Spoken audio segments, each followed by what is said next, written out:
주권방송 가난한 교회를 향한 시대의 징표 성서강좌 13번째입니다.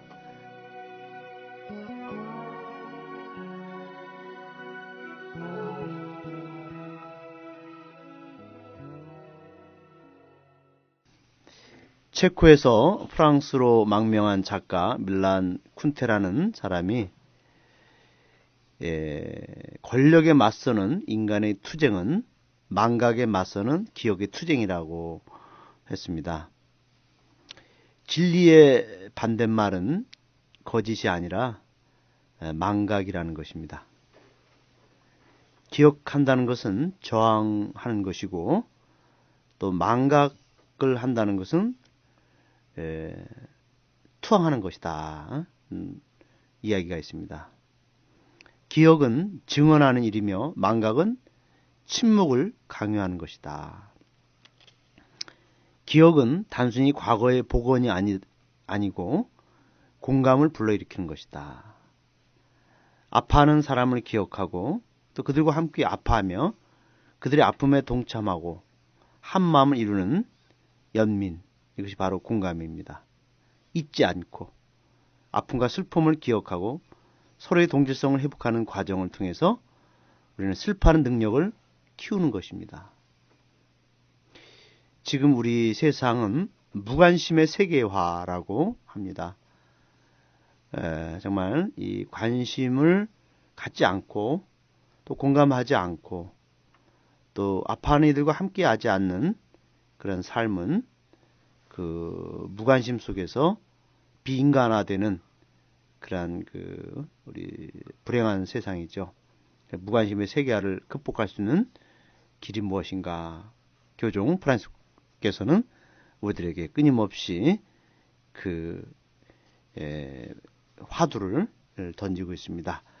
오늘도 우리가 기억하면서 또 저항하면서 우리 성서를 읽는 방법을 배우겠습니다. 우리 해방신앙연구소 김근수 소장님 이 자리에 함께했습니다.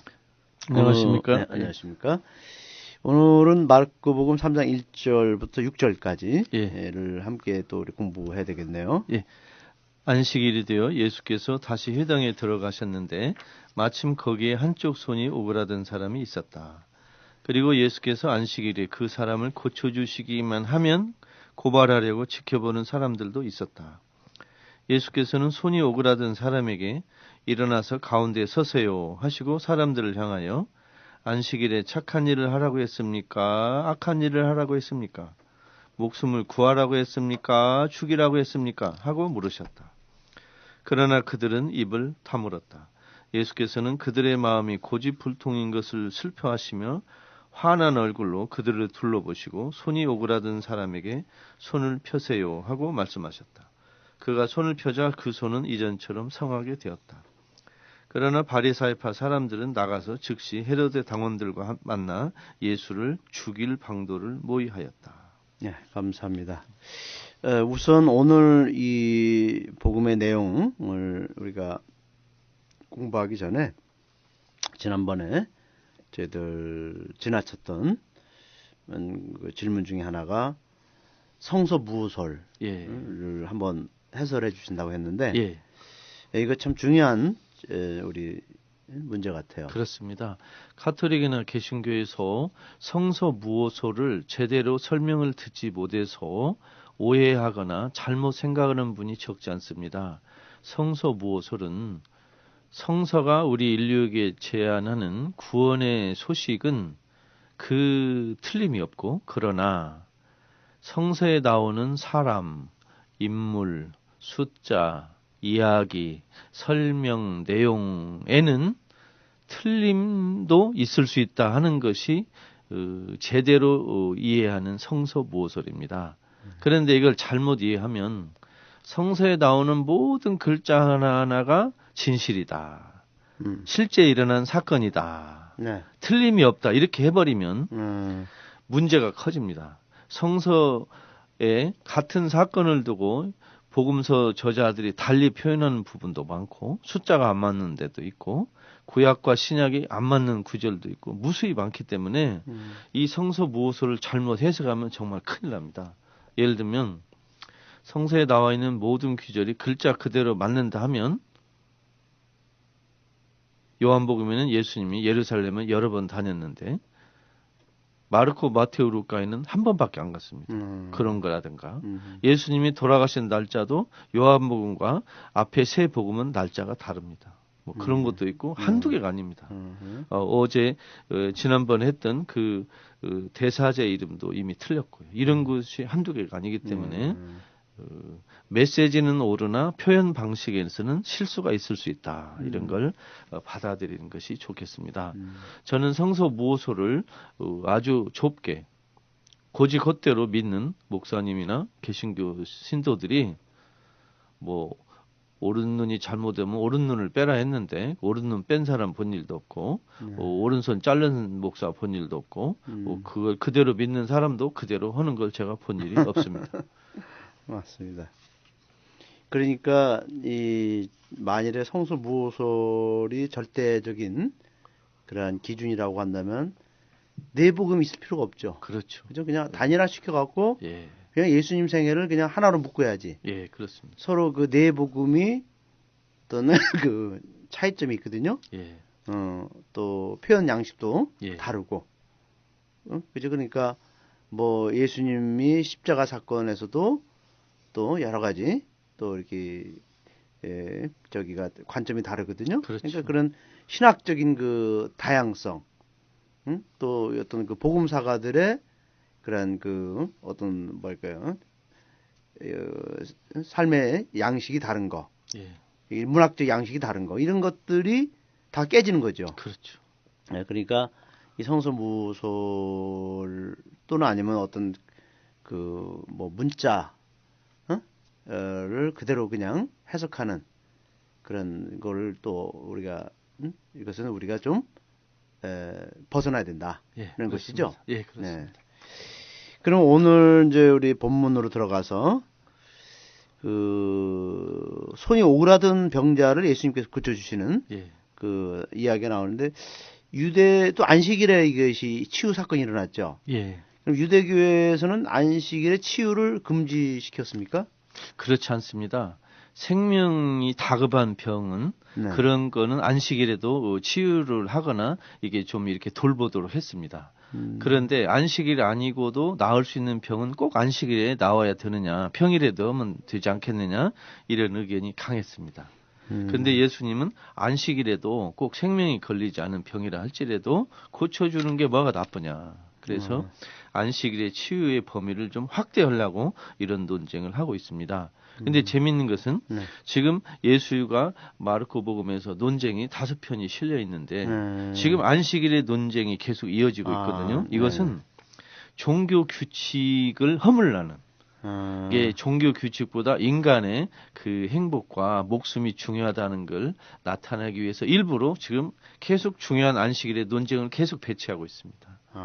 예. 그러니까 어떤 예수님의 의도가 예.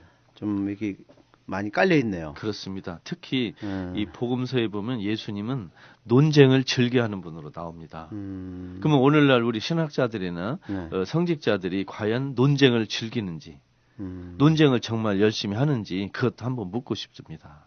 좋은 게 좋은 거다 해서 그냥 그 민감한 문제는 입을 벌리지 않고 모른 체 하는 이러지 말고 정말 예수님처럼 당당하게 논쟁을 붙어라 이렇게 말하고 싶습니다. 그렇죠. 사실은 그 논쟁이 있어야 예.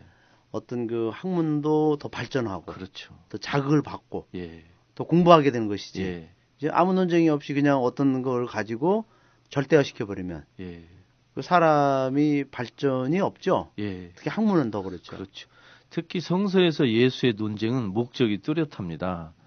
예수님은 논쟁 상대를 이기려고 학문적으로 이기려고 하는 게 아니고 사회적 약자, 불쌍하고 가난한 사람에게 도움되는 방법을 찾으려고 지금 논쟁하는 것입니다. 꼭 이기려고 논쟁하는 게 아니고 가난한 사람을 도울 방법을 찾으려고 논쟁한다. 그 목적을 또 우리가 기억하면 좋겠습니다. 그러니까 그 당시에 이 사회적으로나 종교적으로 네. 그 가장 억압받던 그런 어떤 그 계층이 가난한 사람들이었어요. 그죠? 그렇죠. 또 병자들이었고. 예. 그 사람들을 정말 자유롭게 해방시켜야 된다. 또 그 사람들도 하느님의 그 존귀한 그 모상대로 태어난 존재로서 하느님이 그들을 얼마나 사랑하는가를 예. 예수님께서는 종교 규칙까지도 깨면서 예.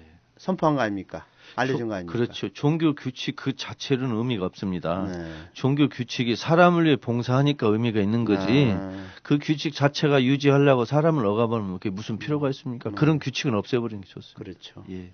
오늘날도 우리 교회 안에 그렇게 참 많이 그것을 너무 강조하는 중요시하는 경우가 많아요. 그래서 프란치스코 교황님이 이런 말씀하셨습니다.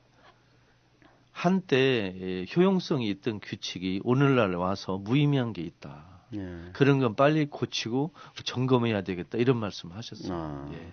아주 우리 교회의 쇄신이 예. 필요한 부분이 많다는 그럼요. 것이죠. 예.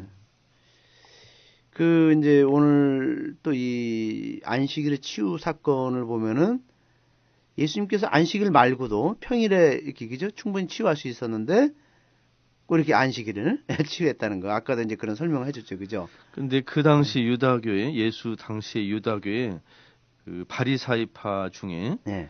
두 학파가 있었습니다. 네. 힐렐 학파와 샴마이 학파라는 그 두 유명한 힐렐. 네. 랍비가 있었는데 그 두 학파 사이에 이런 논쟁이 있었어요. 안식일에 병자 방문이 허락되는지, 안식일에 문상을 가도 좋은지 하는 논쟁이 있었어요. 즉, 그 유다인들도 이렇게 무지막지하거나 바보 천치는 아니에요. 그분들도 안식일에 환자를 어떻게 해야 되는지에 관한 생각이 있었던 거예요. 그러니까 우리가 예수의 논쟁에서 보면 유다인들이 정말 생각이 없거나 짧거나 이렇게 오해하시면 안 됩니다. 그 사람들도 다 생각을 하는 분들이에요. 그러니까 가끔 가다 보면 그 교리교육이나 설교에서 예수님을 돋보이고 띄우기 위해서 유다인들을 치는 경우가 있어요. 그때 조심해야 됩니다. 그러니까 유다인을 친다고 해서 예수가 올라가는 것도 아니고 예수를 올라간다고 해서 유다인을 칠 이유도 없어요. 그러니까 잘 봐야 됩니다. 그 당시 유다인들도 그 안식일에 생명이 위험한 경우는 종교 규칙을 안식일 규칙을 어기는 걸 허락했습니다. 그리고 치유도 아주 중엄한 병은 허락했고 그러나 이왕이면 생명에 관계없는 오래된 병은 좀 평일에 하면 어떤가 하는데 예수님은 그것조차도 확장하신 거죠. 그러시구나. 예. 예. 참 예수님은 그 당시에 그 종교가 지배했던 사실 유대교 종교 다 지배하지 않습니까? 그죠? 그렇습니다. 사람의 의식과 모든 그 삶을 그때 이제 그 불필요한 하느님 사랑에 어긋나는 또 하느님이 우리에게 주는 해방에 어긋나는 그런 제도나 법규는 과감히 철폐하셨네요. 예, 그럼. 그걸 보면은 지금 이 박근혜와 빨간 잠바당이 그 국민들을 감시하는 그 법, 뭐 자기들은 테러 방지법이라 하지만 그건 테러 방지법이 아니고 국민 감시하는 법인데 자꾸 그런 걸 만드는 이유도 그죠? 자꾸 올가매려고 하는 것 같아요. 그렇습니다. 우리 국민들의 생활을 감시하고 통제하고 또 마치 자기들이 원하는 국민들을 만들기 위해서 아주 온갖 그런 어떤 뭘까요? 통제하기 위한 수단으로서 자꾸 법을 만드는데 이런 것들은 이 복음적 예수님의 이 정신과는 전혀 그 상반되는 아주 악법이라고 봐요. 그렇습니다. 박근혜 씨 개인도 예수를 잘 모르는 분이다 하는 인상을 제가 받았는데 새누리당 국회의원들도 보면 성당이나 교회 다닌 분도 있다고 많이 들었긴 했는데 이 테러 방지법을 통과시키려고 하는 걸 보니까 이 사람들은 그 예수가 누구인지를 모르는 사람들이구나 이런 생각이 들었습니다. 그리고 새누리당에다 투표하는 사람들은 예수를 잘 모르는 분들이구나 이런 생각을 받았습니다. 네, 그러면 어느 지역이 이제 사실 예수를 잘 모르겠네요. 그럴 수도 있습니다. 예, 그 다음에 그 바리사이와 헤로데 당원들이 예수를 죽일 모의를 하였다. 이런 말이 나온 배경이 좀 궁금합니다. 바리사이는 또 누구인가?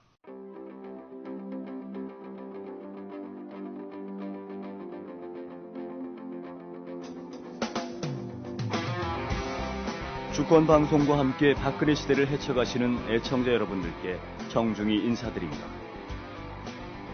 주권 방송이 민중의 눈과 귀를 멀게 하는 공중파와 종편, 신문들에 맞서 진보 언론의 사명을 다할 수 있는 힘은 애청자분들의 적극적인 참여에 있습니다. 주권 방송을 후원해 주십시오. 홈페이지 www.615tv.net에서 민들레 홀씨 정기 후원인이 되어 주시거나 우리은행 1005-501-779-765 주식회사 주권방송으로 직접 후원을 해주셔도 좋습니다. 저희 주권방송은 평화 번영과 민주 회복을 위한 진보 언론의 사명을 성실히 수행할 것입니다. 주권방송과 함께해 주시기 바랍니다. 예, 지금 마르코복음이 이제 겨우 3장 1절 막 시작이 됐는데 벌써 예수님을 죽이려고 하는 사람들이 나타났습니다. 예, 놀라운 일이잖아요. 네.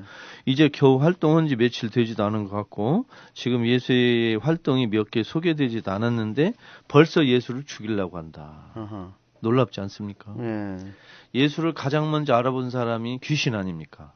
그렇죠. 그러니까 예수님의 정체를 벌써 눈치챈 놈들이 누구냐면 정치 권력자들이. 자, 헤로데 당원은 누구냐면 갈릴리아의 요새 말로 새누리당 당원들입니다. 이 갈릴리아를 지배하는 지방 권력자들을 둘러싼 그 일파들을 헤로데 당원이라고 합니다. 갈릴리아 영주 이름이 헤로데니까요. 바리사이는 누구냐면은 예수 시대 전에 좀 그 출현한 유다교의 모범적인 평신도 그룹을 말합니다. 그렇죠. 예. 모범적인 평신도 운동을 바리사이라고 하는데 따로 떨어진 사람, 분리된 사람, 즉 너희와 우리는 다르다. 우리는 좀 특권층, 우리는 좀 남다른 이런 뜻이 갖고 있습니다. 이런 사람들은 긍정적인 면이 있고 부정적인 면이 있습니다. 바리사이에게 배워야 할 거. 그 당시 바리사이는 유다교 신도들에게 존경받았습니다. 기도 잘하죠. 헌금 잘하고 성서 공부 잘하고 단식 잘하고 그럼 요즘 개인 윤리 좋고 열심한 신자라고 하는 사람들이겠네요. 그렇습니다. 오늘날 바리사이는 카톨릭으로 말하면 뭐 아주 모범적인 평신도 그룹 꾸르실로라든가 레지오마르의 회원이라든가 또 이렇게 꼭 어느 활동. 그룹이라고 말을 하기는 어렵지만은 스스로 볼 때 나는 열심이고 독실하고 모범적인 신도라고 하면 예수 시대 바리사이라고 피정도 볼 수 열심히 있습니다. 나가고. 예, 그렇습니다. 또 신부님 말씀도 잘 듣고 돈도 잘 내고 이런 사람들. 모범적인. 예. 그런데 왜 이런 사람들을 예수님이 혼냈을까? 이게 궁금한 겁니다. 그렇죠. 이 사람들은 왜 예수를 싫어했을까? 또 예수는 왜 바리사이를 싫어했을까? 이게 아주 궁금합니다. 네. 오히려 예수님이 저렇게 훌륭한 평신도니까 가까이해야 받고 칭찬해야 받는데 왜 미워했을까요? 크게 두 가지 이유가 있습니다. 바리사이들은 첫째, 가난한 사람을 무시했습니다. 가난한 사람 무시했습니다. 왜냐하면 가난한 사람은 죄인이기 때문에 죄인하고 안 어울려 이렇게 됐습니다. 가난한 사람을 무시했고 두 번째는 종교적으로 아주 교만했습니다. 아주 교만했습니다. 네네. 우리는 하나님께 거의 가까이 갔는데 너희는 멀지 이런 태도로 살았습니다. 그런데 그러니까 오늘날 우리는 종교 규칙을 예, 아주 철저히 잘 지키는데 그렇죠. 너희들 가난한 사람들 또 그 환자들은 예, 너희들은 규칙을 제대로 지키지 않는 그러한 뭐랄까요? 요즘 말하면 냉담자들. 그렇죠. 라고 무시했던 거죠. 그 당시에 종교 유다교 규칙을 잘 지키려면 조건이 있었습니다. 네. 첫째 돈이 있어야 합니다. 어. 헌금을 제때 내야 되고 헌금을 자기 생활 수준에 맞춰야 돼야 되고 또 종교 단체의 각종 행사에 참여할 수 있어야 됩니다. 근데 아픈 사람 움직일 수 없죠. 가난한 사람은 노동을 해야 되니까 못 가죠. 시간적으로 돈을 낼 수 없죠. 그러니까 그 바리사이들은 어느 정도 경제력도 있고 건강하고 또 지식층이고 또 이렇게 성직자들 어울릴 만한 경제적인 바탕이 있었어요. 그럼 오늘날 열심히 하신 자들이라고 예, 하는 사람들이 다 거의 이 사람들하고 비슷한 그렇습니다. 신앙생활 했겠네요. 예. 근데 만일 오늘날 열심하다고 자부하는 가톨릭 신도들이 만일 마음속으로 네. 다른 사람들을 무시하거나 또 다른 사람들보다 교만하거나 네. 이러면은 예수님한테 혼나야 되겠죠. 딱 그 사람들이니까. 예. 근데 요런 그룹에 속할 가능성이 큰 사람들이 바로 수도자들이. 수녀들. 수녀들이. 예. 아이고. 마음속으로 교만하나 겉으로는 예의 바를 수 있잖아요. 예. 그럼 큰일 납니다. 아, 그렇습니까? 차라리 겉으로 건방지면 혼이라도 나는데 겉으로는 한없이 예의 바른데 속으로는 교만으로 꽉 찰 수가 있어요. 교만. 이런 사람들은 혼나야 됩니다. 네. 예수님. 성직자도 마찬가지고. 수도자나 성직자들도 예. 그 바리사이 예. 계열에 들어갈 수 있다. 그러면요. 네. 조심해야 되겠네요. 그래. 그다음에 그 헤로데 당원들은 누구를 가리치죠? 한마디로 요새 새누리당 당원입니다. 더 여기다는 붙일 말도 뺄 말도 없는데 왜냐하면 네. 헤로데 당원은 그 당시 집권당입니다. 집권당이고 그 로마 군대와 협조해서 그 권력을 보장받은 사람들입니다. 네. 그게 오늘날 새누리당 당원들 중에 친일파가 많잖아요. 네, 반민족 예, 예. 친일파들. 그러니까 뭐 정말 오늘날 새누리당 당원이 그때 헤로데 당원이라고 보면 딱 맞겠습니다. 그러니까 이 헤로데 당원들은 그 로마 군대와 가까웠고 또 그 대사제들 사두가이들과 가까웠기 때문에 예수를 죽이려고 한 겁니다. 그럼 오늘날 예수를 죽이려고 한 사람들은 새누리당 당원이죠. 그렇죠. 아주 국민들을 아주 쥐잡듯이 그렇죠. 잡아서 예. 아주 하루하루를 아주 못 살게 예. 힘들게 만드는 그 인간들이죠. 예. 아주 명확하게 그렇게 나오네요. 근데 이제 우리 김수아님 그 헤로데 예. 그 이 복음에서 보면은 사실은 빌라도도 예수를 죽이는 일에 결정적으로 그 역할을 했지만 사실은 이 헤로데가 더 사악한 인간 아니에요? 예를 들어서 헤로데는 그 로마 사람이 아니면서 예. 그 유대 쪽에 그 혈통을 갖고 있으면서 그 로마를 위해서 그 일했던 그런 괴뢰 정부의 수장. 그러니까 말하자면 우리나라 민족을 팔아먹은 이완용이나 예. 그렇죠. 이런 그 사람들 아닙니까? 친일파에. 그렇습니다. 헤로데는 우리 일제 식민지 시대 때 우리 조선일보 그 만든 그 방시 일가라든가 그 저기 그 김성수라든가 뭐 노기남 대주교라든가 요런 인간들을 연상케 하는 그런 당원입니다. 이 헤로데는 로마 군대에 빌붙어서 갈릴리아를 통치했고 말하자면 예수님이 살았던 그 지역을 지배하던 그 정치가입니다. 예. 그래서 이 헤로데가 처음에 세례자 요한을 죽였잖아요. 그렇죠. 이게 헤로데가 세례자 요한을 죽였는데 죽은 줄 알았던 요한이 다시 살아나서 지금 막 돌아다닌다는 소문이 있으니까 그게 혹시 예수 아니야 하고 의심도 했습니다. 그리고 이 예수가 하는 일이 세례자 요한하고 비슷하니까 이 예수도 죽이려고 했는데 예, 그렇게 벌써 모의를 꾸몄다고 이렇게 벌써부터 나오고 있습니다. 예. 그러니까 어떻든 헤로데 당원들은 그 말하자면 우리 친일파들의 성향을 가진 그렇죠. 옛날에 일진에 예. 그 민족 그러니까 일본 그 총독부에 붙어서 그 우리 민족 우리 같은 동족을 탄압했던 그런 그 사람들이 바로 헤로데이죠. 그렇습니다. 그래서 우리나라도 아직까지도 헤로데 당원들이 우리나라를 지금 지배하고 국민들 탄압하고 있는 거 아닙니까? 그렇죠? 그렇습니다. 그렇게 비유해도 충분히 좋겠습니다. 그러니까 이 복음을 읽어보면 결국 이것이 2000년 전에 그 유대 사회에서 일어난 사건으로만 그친 게 아니라 21세기 우리 대한민국에서도 그대로 이것이 연결되고 그대로 이들은 살아있다. 이 사악한 종자들은. 그래서 이 새누리당을 보면은 이게 헤로데구나. 헤로데 당원들이구나. 근데 아직도 헤로데 당원들을 추종하는 그런 우리 천주교 신자들이 있다는 게 예수를 그들은 또 죽이려는 그러한 자들이 아닌가 생각이 드네요. 그러니까 성서를 제대로 공부하면 네.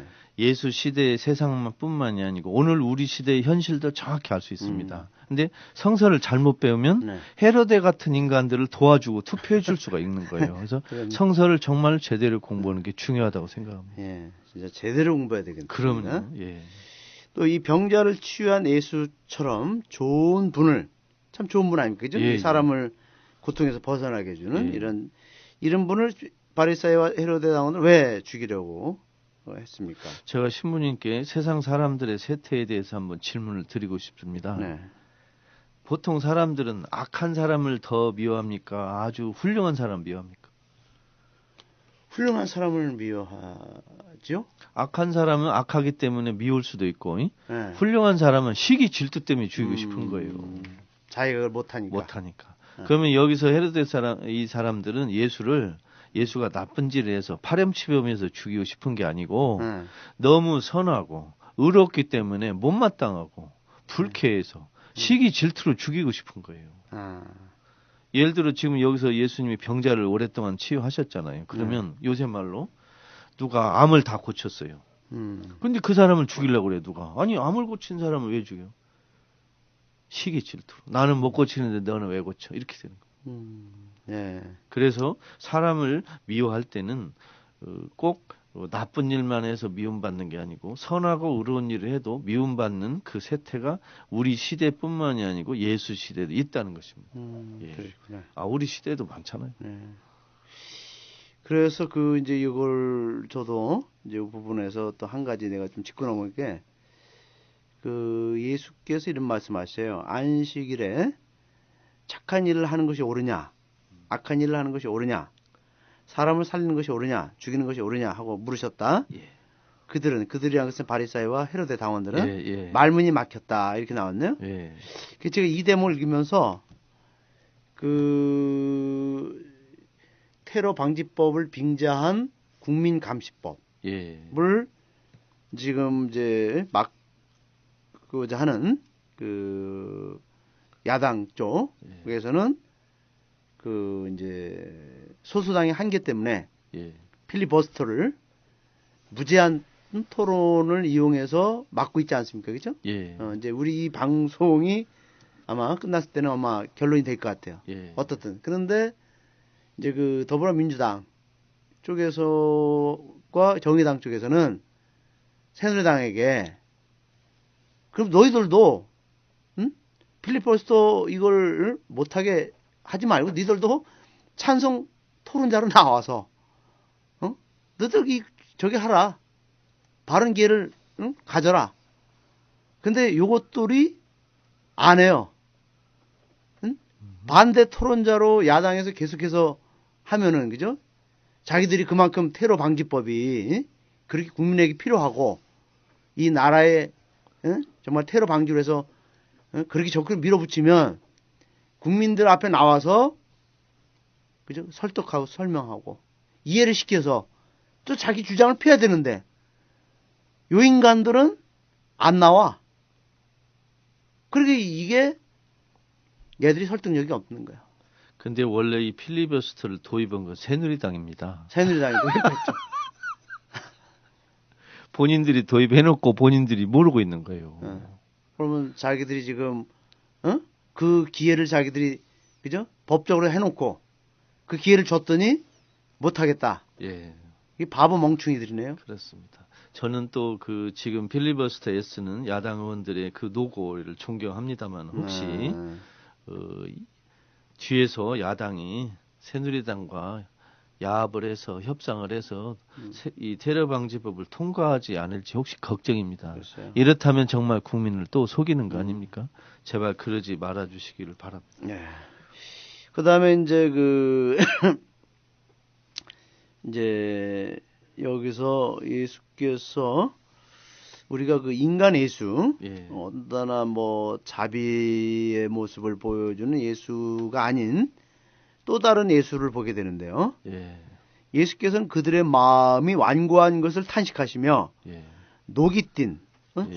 화가 난 얼굴로 그들을 둘러보시며 나서 손이 오르다는 사람에게 손을 펴라 하고 말씀하셨다 나왔는데 예수도 화를 내고 분노하시고 이런 대목이 나오네요. 신부님 혹시 화내신 일 없습니까? 저는 열불이 많이 나죠. 네. 지금 이 나라 꼬라지를 보면 아, 이런 세상에서 화 안 내면 그게 제정신입니까? 합병이 듭니다. 아니, 이런 세상에서 화 안 내면 나는 그런 사람이 인간성이 모자란 것 같아요. 아, 그러죠. 예수가 화를 내는 것은 두 가지 특징이 있습니다. 하나는 어느 상황에서 화를 냈는가 분명히 있습니다. 즉, 상황. 예, 하느님 나라를 반대하거나 사람들을 힘들게 하는 인간들이 있을 때는 꼭 화를 냅니다. 두 번째, 누구에게 화를 내는가? 예수님은 어린이, 노인, 여자, 가난한 사람, 병자에게 화를 낸 일이 한 번도 없습니다. 누구에게 내느냐? 바리사이, 율법학자, 그 권력자들에게 화를 냅니다. 그러면 우리식으로 말하면 추기경이나 추교가 청와대에 가서 화를 내고 국회의원들 만나면 화를 내고 이러는 게 맞는데 애꿎은 시민들 앞에 가 짜증내고 병자 앞에 가서 호통치고 이러면 안 되지 않습니까? 그래서 예수님이 화내는 모습을 보면 언제 화를 냈는가, 누구에게 화를 냈는가를 보시면 오히려 예수님이 화내는 모습이 인간적이고 오히려 고맙고 아름답고 본받고 싶습니다. 예. 정말 그렇습니다. 우리 그 미사 때 이런 기도를 하지 않습니까? 미사 처음에 자주 의무를 소홀히 하였다. 우리 죄를 고백할 때 그런 거 하지 않습니까? 이런 귀절이 있어요.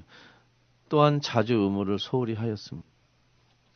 근데 그 기도의 라틴어 원문은 그게 아니에요. 번역성. 그게 뭐냐면 자주 선행을 게을리하였습니다. 좋은 일을 게을리하였습니다. 그 번역이 맞아요. 라틴어로. 네, 라틴어에서. 근데 한국말로는 자주 신자의 의무를 소홀히 한 것처럼 번역이 됐어요. 그러니까 선행을 게을리한 게 죄예요.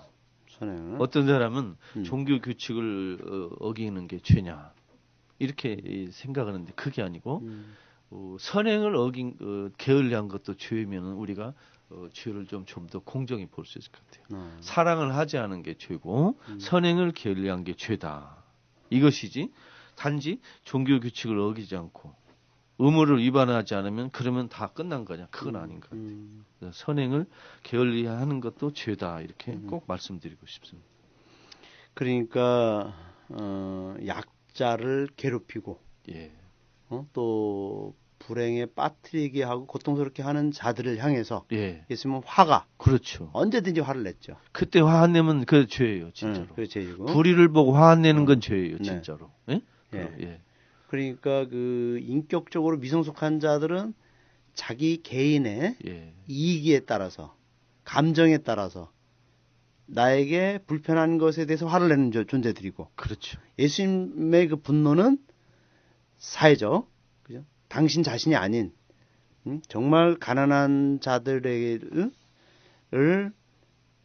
힘들게 하는 그 불의한 자들 그리고 권력자들 그렇게 대해서는 분명히 예수님께서는 그냥 넘어가지 않았죠. 성서 저자도 예수님이 이렇게 화내신 것을 여러 군데 그대로 썼어요. 그죠. 근데 만일 이 예수님이 화낸 게 예수님께 불리하면 아마 삭제했겠죠. 그런데 이런 상황에서 화내는 게 정당하고 예수님의 메시지에 어울린다기 때문에 성서 저자들 쓴 거예요. 이게 만일 우리가 불의를 보고 화 안 내면요, 우리 죄 짓는 거예요. 그 예수님이 이제 보면은 또 화를 낸 대목이 당시 제자들한테도 화를 냈어요. 아, 많이 냈습니다. 그죠? 그 제자들이 누가 예수님이 다시 재림할 때 오른편에 왼편에 앉을 것인가? 권력 다툼을 할 때 예수님께서는 그 제자들을 향해서 그러면요. 쓰잘데없는 그런 저기를 하지 말라고 화를 냈죠. 그죠? 그만큼 예수님은 그 권력을 향해서는 아주 무서운 그런 심판자로 이렇게 항상 이미지가 보이셨죠. 엊그저께 그 미국의 그 내셔널 캐톨릭 리포터라는 그 인터넷 신문이 있어요. 거기서 이런 기사가 나왔는데 제가 흥미롭게 봤습니다. 프란치스코 교황님이 브라질, 멕시코, 미국, 필리핀, 한국 여러 나라를 방문해서 주교들에게 한 설교의 특징을 분석했어요. 제목이 뭐냐면 주교들에게 차가운 교황. 그러면서 각 주교 회의의 한 말을 되게 크게 분석해 봤는데 주교들에게 엄하게 하는 거예요. 그러면 예수님이 제자들에게 엄하게 다스리는 건 똑같은 거예요. 그렇구나. 서울에 교황님 오셔가지고 한국 주교단을 혼냈잖아요. 두 가지를 혼냈습니다. 냉랭에 따르네요. 분위기가. 부자들을 위한 웰빙 교회 그건 악마의 유혹이다. 그걸 주교들 앞에 대놓고 얘기합니다. 그게 뭐냐면 당신들이 그렇게 해놨다는 거예요. 얼마나 불편했겠어요. 얼마나 불편했겠어요. 칭찬할 줄 알았는데 야단을 치고 가고 네. 그런 창피한 일을 당하고 그러고도 아직도 지금 깨닫지 못하는 것 같아요. 그러니까 우리가 분노를 하더라도 예. 우리 성직자들이나 이런 지도자들의 분노는 예수님의 분노를 본받아야 된다. 그러면요. 자기 개인에게 사람이 마음에 든다 않는다. 그거 갖고 개인의 감정이나 기분에 따라서 그렇게 화를 내고 그 감정 조절을 못하는 것은 그건 아주 소인배. 인격이 모자란 증거죠. 네, 그러니까 예수를 따르는 그런 자가 아니네요. 그러면 네, 그러니까 그런 면에서부터는 예수님의 분노까지도 우리는 따라야 될 그러한 그 제자가 돼야 되겠네요. 이런 예수의 분노 장면을 연구하다 보면 아하 내 욕심과 욕망의 노예가 돼서 사람들에게 야단치고 화를 내는 것은 내가 신앙심도 모자라고 인품이 모자랐구나 이런 것이고 그러나 사회적 약자를 보호하고 불의한 사람에게 저항하는 의미로 욕설하는 건 너무 신앙적으로 훌륭하다 이렇게 생각을 했으면 좋겠습니다. 이번에 그 교황님이 지난번에 멕시코를 방문하는 중에 예. 하나의 에피소드가 하나 있더라고요. 아, 예. 그 어느 이제 그 많은 군중이 거기서 이제 교황님을 보려고 막 몰려왔는데 그때 이제 어느 여자분이 이 교황님의 옷을 세게 끌어당겼어요. 교황님이 이제 자기가 교황님을 한번 만져보겠다고 그랬더니 교황님께서 그때 약간 화를 내셨어요. 그러니까 하여튼 좀 불편한 그런 기색을 보였는데 왜 그런가 나중에 물어봤더니 바로 그 교황님 옆에 그 순간에 어린 아이가 밑에서 교황님을 바라보고 있었어요. 휠체어에 앉아서. 예. 그렇죠? 예. 그러니까 네가 나를 끌어당기면 내가 넘어져서 그지 이 어린 아이가 다치지 않겠냐? 왜? 너는 네 생각만 하냐? 그래서 이제 그런 기사를 읽었어요, 그죠? 그렇습니다. 그러니까 교황님께서는 그렇게 당신 개인을 어떤 그 감정에 화를 내신 분이 아니고 정말 누군가 약한 사람들에게 불편하고 주고 힘들게 하는 것에 대해서는 용납을 안 하시는. 그렇죠. 그러니까 주교나 추기경 사제들이 네. 신도 앞에 야단치는 건 정말 이건 옹졸한 짓입니다. 소인배. 예. 그러나 만일 그분들이 박근혜 씨나 국회의원들 앞에 가서 막 야단을 치면 훌륭한 분.